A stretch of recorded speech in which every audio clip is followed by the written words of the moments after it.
Y vamos a seguir con este tema. Elizabeth Silvestre, especialista en gestión de riesgos y cambio climático, incluso PhD, ¿no?, en meteorología. ¿Qué tal, Elizabeth? ¿Cómo le va? Bienvenida. ¿Qué tal? Muy buenos días. Un gusto saludarte, Nicolás. Bueno, conversaba con el colega ecuatoriano, esto es impredecible. De hecho, ya escuchaba también ayer un especialista mencionar, el cambio climático ya está aquí hace tiempo, ¿no? Pero el impacto cada vez va a ser se va a dar más seguido, ¿no? A ver, primero creo que desde un marco conceptual el cambio climático es un proceso de escala global que afecta el comportamiento del sistema climático a escala local y por lo tanto eso hay que gestionar los impactos a ese nivel, a escala local. Esto a través del tiempo ha ido, digamos, ajustándose al tema y complementándose con el concepto de gestión de riesgos. Siempre hemos sabido que el tema de gestión de riesgos ha sido procesos de eventos extremos que causan impactos en la población y aquí quiero resaltar el aspecto de la población. Por lo tanto, ahora se maneja el concepto que es riesgo climático, es decir, que todos aquellos eventos que causan impactos a la población están relacionados con el comportamiento del cambio climático. Por lo tanto, nos toca a nosotros ahora responder si esos impactos que van a ser a escala local, cuál es la tendencia que se tiene, si es a disminuir, a incrementar o entonces a cambiar su periodicidad, su intensidad, etcétera. En esa fase estamos actualmente.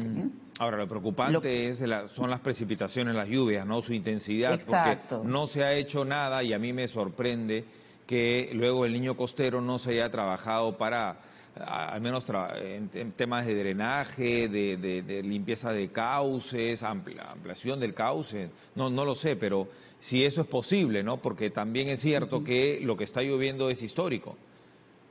Es verdad. Más o menos el 11 de febrero, hace 2 semanas más o menos dimos una entrevista para explicar lo que estaba ocurriendo con este ligero calentamiento en el Océano Pacífico, ¿no? Justamente en la región norte. Hemos salido de una fase de la Niña, lo cual significa técnicamente de que el mar está relativamente frío, claro. por lo tanto no hay un proceso de convectividad, no ha habido lluvias. Esto ha pasado, ha terminado esa fase, por lo tanto lo natural y lo que siempre ocurre, que es el mes de febrero, cuando hemos dicho que es una niña, ocurre un proceso de alta convectividad, o sea, procesos de lluvia. A esto se ha aunado ese incremento de la temperatura, lo cual ha llevado a que se forme una zona de baja presión. Y aquí creo que es importante aclarar que las zonas de alta presión se les llaman anticiclón, que es lo que nosotros tenemos, por ejemplo, en el Pacífico. Y a las zonas de baja presión se les llama ciclón. Y creo que usar este término técnicamente es lo que ha alterado a la población de la región norte, pensando que podría ser uno de aquellos huracanes como los que se forman en la zona de Caribe. Exacto, pero es un concepto técnico. Una zona de baja presión es denominada ciclón, porque su proceso de circulación es en el sentido horario. Y eso cuando vemos las imágenes, las vemos. Para que sea un evento, tales como la población se ha imaginado, pensando en un huracán que se podría desplazar hacia nuestras costas, como expresaban algunas personas, va a llegar a nuestra costa, eso tiene que cumplir ciertos requisitos, ¿no? Los requisitos es, por ejemplo, que la presión baje hasta 980 milibares. Nosotros no hemos tenido esos niveles de presión en la zona. Que los vientos estén por lo menos a 51 kilómetros por hora. No hemos tenido esos vientos, pero sí tenemos un calentamiento que ocasiona una alta convectividad de manera continua y por lo tanto pues generación de precipitaciones. Creo que es importante aclarar ese concepto. Aclararlo, sí, porque si no lo que se genera más es zozobra, ¿no? Preocupación y pánico. Así es. Y hay que manejar, es cierto, y por eso nos comunicamos con usted y con otros especialistas, ¿no? Hay que manejar bien los conceptos e ir a las fuentes que saben, ¿no? Ahora, antes probablemente, cuando digo antes, me refiero a hace 10 años, 20 años, se pensaba que era imposible que esto pueda ocurrir, pero ya no sabemos si esas condiciones se puedan dar hoy, en 5 años, en 10 años, en 20 años. Exactamente, y es por eso que decía, a partir del concepto de que el cambio climático es de escala global y que afecta a los eventos extremos, que no sabemos si... Claro. que no sabemos cuál va a ser su comportamiento, por lo tanto, esto requiere de un análisis exhaustivo, de monitoreo, de evaluación, de entendimiento, y es lo que nos hace falta a escala local. Y adecuarnos a esas circunstancias. En el futuro probablemente van a haber zonas inhabitables.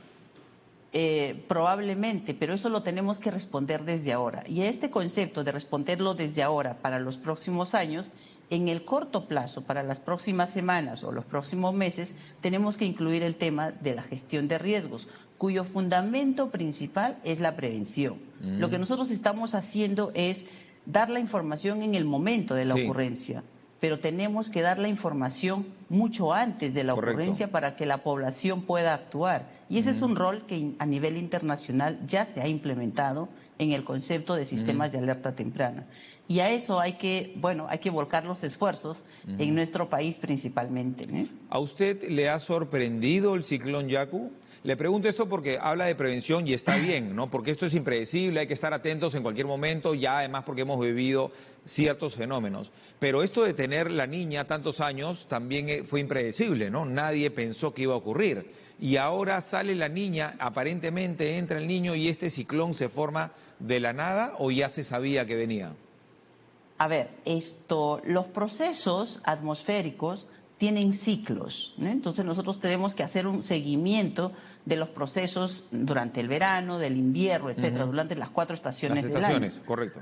Exacto. Además de eso, hay ciclos diurnos, durante las 24 horas, hay ciclos decadales, ciclos semanales, los cuales nos permiten hacer un proceso de pronóstico de estos eventos con esa anticipación. Tal cual. Entonces, como te había mencionado, hace una semana y media más o menos, habíamos ya alertado la ocurrencia de esta alta convectividad en la zona norte del país. Por lo tanto, lo que me ha sorprendido es que le digamos a la población que esto es un ciclón sin haberla preparado de lo que significa un ciclón, que es una baja de presión. Ya habíamos dicho que este proceso de convectividad se venía, y ahora lo podemos decir que hasta el 13 esto va a continuar de manera intermitente. Por ejemplo, en Tumbes las lluvias han comenzado anoche muy fuertes, y ahora aún sigue lloviendo, pero ya de manera leve. Y esto va a ser así, de esa forma, porque es un proceso altamente convectivo. Ok, perfecto, pero por favor precíseme, también obviamente le pregunto desde la ignorancia, ¿no? Hay fenómenos que trascienden o que van más allá de las estaciones, porque la niña se quedó 3 años, me parece. El ciclón Yaku, ¿cuánto tiempo podría permanecer? Usted dice que el estudio es al milímetro, al minuto, digamos. Pero tiene que ver con la estacionalidad también, porque el agua está en 26 grados. ¿Y esto tendría por estación que cambiar o podría mantenerse por un buen tiempo? Estamos finalizando el periodo de verano. En estos temas hay que considerar, como te decía, el comportamiento estacional, el comportamiento climático y la tendencia de este comportamiento a escala corta, como de días. Y para eso el monitoreo en la orden de días, minutos y horas es importante. Eso es un pedido a las entidades técnicas de que se haga ese monitoreo, e inclusive se puede determinar cuál es la región más afectada frente a la ocurrencia de estos sistemas convectivos. O sea, podríamos estar diciendo en este momento que mañana en tal zona específica o tal quebrada se puede activar. Eso ya es posible, es lo que te quiero decir cuando digo que al milímetro se puede hacer. Lo que está sucediendo en este momento es que, hemos tenido ese calentamiento que ya se había visto semanas antes y se había alertado de ese incremento. Y también se había alertado de la ocurrencia de esta convectividad.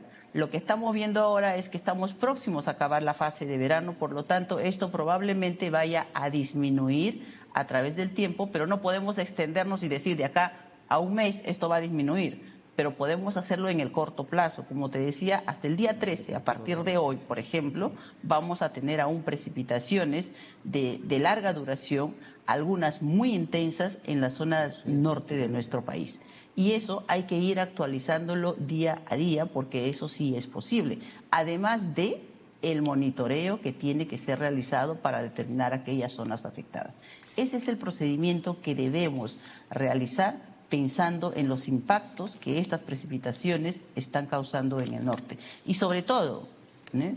No alarmar a la población, sino más bien introducir el concepto de cultura climática para que nos vayamos acostumbrando cuando nos dicen esto es una baja presión, es un ciclón, es una zona convectiva, esto está relacionado con la zona de convergencia intertropical, qué es la niña, qué es el niño, qué esperamos cuando ocurre la niña.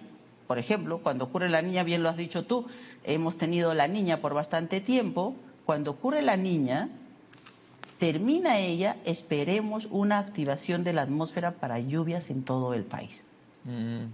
Correcto. Algo de eso es lo que se tiene que hacer. Perfecto. Y solamente para terminar, porque hoy hablamos, nos enfocamos mucho en la costa norte, ¿no? Pero entiendo que el impacto va a ir bajando hacia el centro y sur de la costa.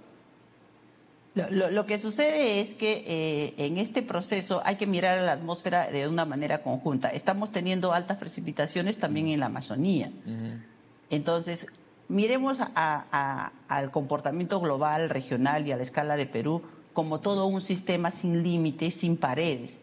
Mientras en un lugar se activa, y hay que aplicar el concepto primero de las teleconexiones o del efecto mariposa, mientras en un lugar se activa, el otro lugar puede estar tranquilo. Si este comienza a desactivarse, el otro lugar puede estar activándose. Y por eso es importante el tema del monitoreo y estar trabajando niveles de pronóstico de corto plazo.